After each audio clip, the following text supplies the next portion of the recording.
Bismillahirrahmanirrahim. Alhamdulillahi rabbil alamin. Wassalatu wassalamu ala Rasulillah ma ba'd. Assalamualaikum warahmatullahi wabarakatuh.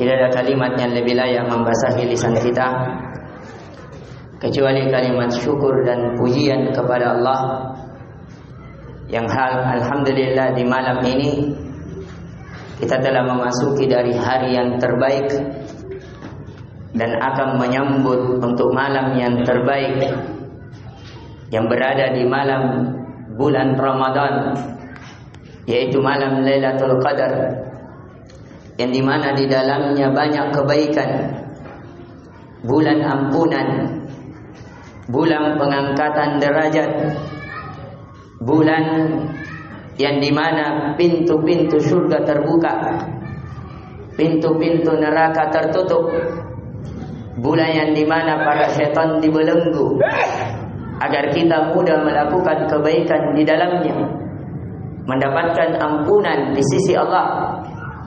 Yang di pertemuan kali ini, sebagaimana di pertemuan kebiasaan kita yang kurang lebih hampir setahun kita kaji dari karya Profesor Dr. Syekh Abdul Razak Al-Abbad Al-Badari dalam kitabnya Ahaditsu min Islahil Qulub, yaitu pembahasan seputar yang menata hati, memperbaiki hati seorang hamba. Yang di pertemuan sebelumnya kita telah memasuki dari bab 69 dan 70 tentang ilaj syahwat, bagaimana kita mengobati syahwat kita, terlebih khusus syahwat ketika ingin berzina, dengan kita membayangkan kalau perlakuan zina yang kita lakukan itu dilakukan oleh orang-orang tercinta kita, entah kepada ibu kita, anak perempuan kita, istri kita, atau orang-orang terdekat kita, pasti kita tidak menginginkannya. Begitu pula kepada orang lain.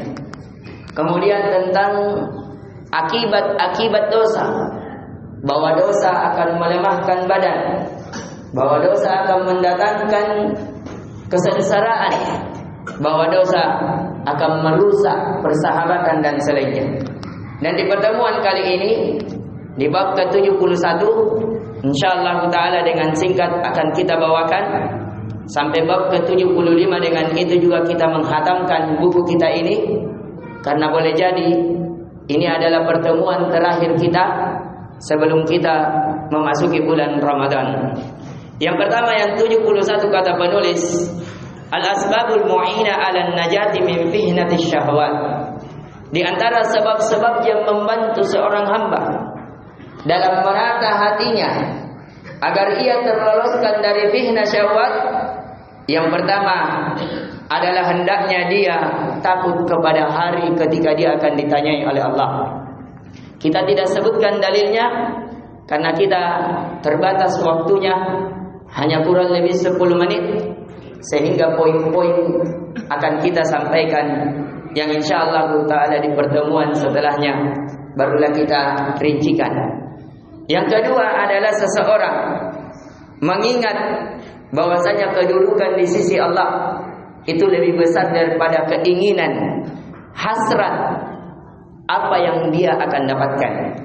Kemudian yang ketiga, hendaknya ia mengingat kisah Nabi Yusuf ketika dia bagaimana dihamparkan, bahkan diajak oleh seorang wanita tercantik di Mesir, akan tetapi ia menolak karena ketakutannya kepada Allah.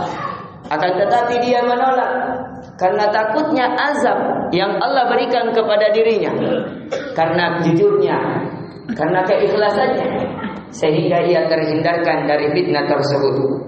Maka inti pelajaran di bab 71 dari sebab-sebab yang membantu seorang hamba terloloskan dari fitnah syahwat adalah memiliki sifat takut ketika ditanya oleh Allah di hari kiamat. Kemudian senantiasa mengingat dari kisah Nabi Yusuf. Kemudian hendaknya dia takut kepada Allah ketika dia ditanyakan tentang apa yang dia lakukan, dan harusnya melahirkan bahwasanya apa yang di sisi Allah itu lebih baik daripada apa yang dia akan dapatkan. Kemudian bab 72 penulis mengingatkan, lammatul malik wa lammatul syaitan.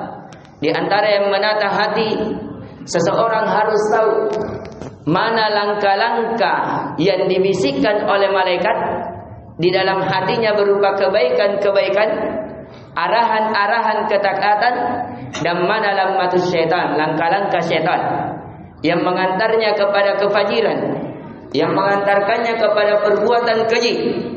Itu yang diingatkan oleh penulis. Dan di antara tandanya adalah seseorang memenuhi hatinya dengan Al-Quran, memenuhi hatinya dengan ilmu Allah, sehingga dia tahu mana jalan-jalan yang menuju keridhaan Allah dan mana jalan-jalan menuju keridhaan iblis. Kemudian yang ke-73, penulis mengingatkan khuturatis syaitan alal qalb. Di antara hal yang harus seseorang hamba menata hatinya, harus dia kenal bahwa bahaya syaitan di dalam hatinya. Karena seorang hamba di dalam hatinya bagaikan bulatan, yang dimana cincin tersebut disitulah beroda berputar syaitan. Ketika dia mengingat Allah, maka syaitan akan menghindar menjauh. Tapi ketika dia lalai, maka syaitan masuk membisikinya.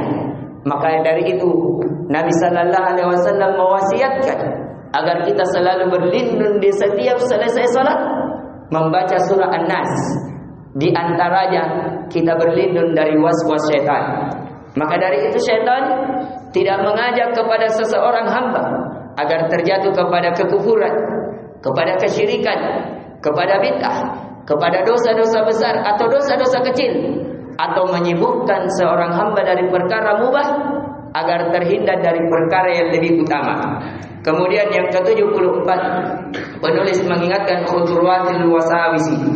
Hendaknya kita ketahui akan bahaya waswas syaitan tadi, bahwa dia akan mengantarkan kita kepada dosa-dosa sehingga kita terjerumus ke dalam neraka Allah. Dan hendaknya kita ketahui bahwasanya di antara kata penulis yang ke-75, islahul khuturat, di antara cara memperbaiki angan-angan, betikan-betikan hati, yaitu seseorang senantiasa memberikan kepada pikirannya kepada ayat-ayat Allah. Dia bertafakkur dengan ayat-ayat Allah, nikmat-nikmat Allah. Dia senantiasa melihat aib-aib dirinya dan kekurangannya kepada Allah, dan dia senantiasa melakukan kewajibannya kepada Allah, mendekatkan diri kepada Allah, dan senantiasa menata pikiran, hati dan langkahnya untuk mendekatkan diri kepada Allah dan surga Allah Subhanahu wa taala. Ini yang bisa kita berikan. Mohon maaf kita tidak dikesan karena waktu yang membatasi kita. Semoga kalimat-kalimat ini bisa dipahami dengan baik, bahwasanya yang diingatkan oleh penulis kepada kita seluruhnya ada 5 perkara dari sebab-sebab yang menyelamatkan kita dari fitnah syahwat. Kemudian hendaknya kita ketahui langkah-langkah para malaikat membisikkan di dalam hati kita untuk kita ikuti. Intinya dia membisikkan kebaikan, dan langkah-langkah syaitan yang membisikkan kita kepada dosa-dosa dan maksiat kepada Allah. Kemudian hendaknya kita ketahui bahwa syaitan itu masuk dari hati.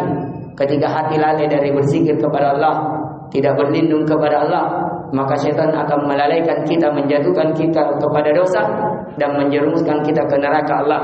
Kemudian yang terakhir yang penulis ingatkan tentang bahaya wasawis, dan hendaknya kita memperbaiki dari hati yang terbetik itu. Ini yang bisa kita berikan. Semoga memberikan manfaat. Subhanakallahumma wa bihamdik, asyhadu an la ilaha illa anta, astaghfiruka wa atubu ilaik. Assalamualaikum warahmatullahi wabarakatuh.